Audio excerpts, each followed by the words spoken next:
Ka North Liberty Higher Secondary School kalayok rak ya kanam lahduh haki arteli ki kerdan jong ka under 17 kat ba ka Dominic English Upper Primary School Namdong A kalayok rak ya kanam lahduh haka kerdan under 15 boys jong ka lumpung ya lek kai district level inter school Subroto Mukherjee Cup football tournament bala penyai da ka office u district sports officer WJH Hills district kani kalawan hadin bakini ki atli ki school kilakur jingjob hak jinga khun final kabala long hak madan kyang nang ba stadium lathat labo jawai hakala si ublem ta katayo ka North Liberty Higher Secondary School kala long kala du haki atli ki kerdan jong ka under 17 hakaliang ki kenthai ka North Liberty Higher Secondary School kala penlim ya ka kyang nang ba government higher secondary school dan yolanat kat baha kaliang kishenram ka North Liberty Higher Secondary School kala penlim ya ka Government Boys Higher Secondary School da Arlanon. Haka kerdan under 15 boys ka Dominic English Upper Primary School Namdong A kala penlim ya ka Saint Dominic Higher Secondary School Mokendeng da Iwelanon. Da kini ka nam job kini ki artli ki school kin mi khmat ya ka district Shaka State level football tournament ka ban sa penlong sian hanong ba Shillong. Hadin ka jing lek kai kala don ka jing lang sam khusnam ha ka jing don lang upong san u MLA ka jawai ma wailat miki Syllad u district sports officer ma krobok pasa u working president ka West Jaintia District Sports Association ma EMH pasa vice president WJDSA ma Patrick Lamare working president East Jaintia Hills District Football Association ma James Sutna u general secretary Saipung Block Sports Association ma Rimi Shadam nalor ki principal ki nohikai bat ki wei ki basha khot ngobha jap man ga yang pi kam jole jakal yang ti diam yang ma MLA to kana liberty higher secondary school kena wa mho yang pi man da poi chua chi banai la ne artiau yom ke game la ne yom ke tournament henry na do kat ni to sedang pi practice knam wa yo ira burom ya ke district yom i pada joy por chua chong apa open kenmo sachisin well last year na kenmo wan yaka under 14 young ki boys that represent yaka state ki yoki da ka HK Singh te haga tu ko por haga program go wa facilitate yaki tu ki players haga tai school nagaliang yong nga da announce oi tu por wa nagaliang yong nga ka mo MLA ya kawan ke school kawan represent ya ke state ki yoki na po ke konferensi ki nga uwiarap o chilak tengka ya ke school o represent ya ke state ki yoki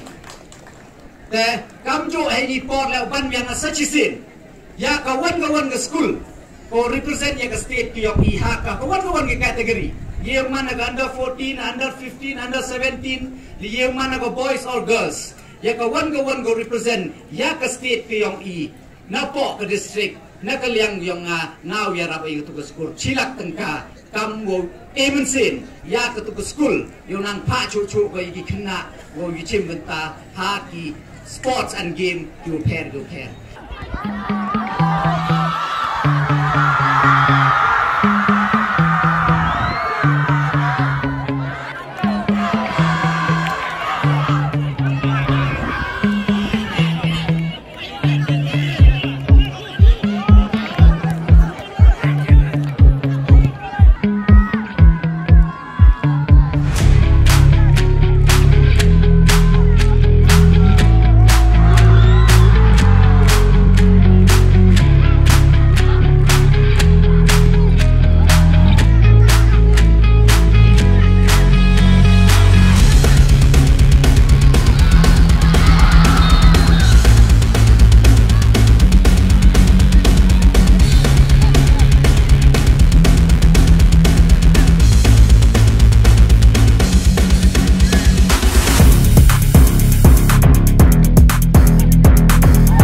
tepat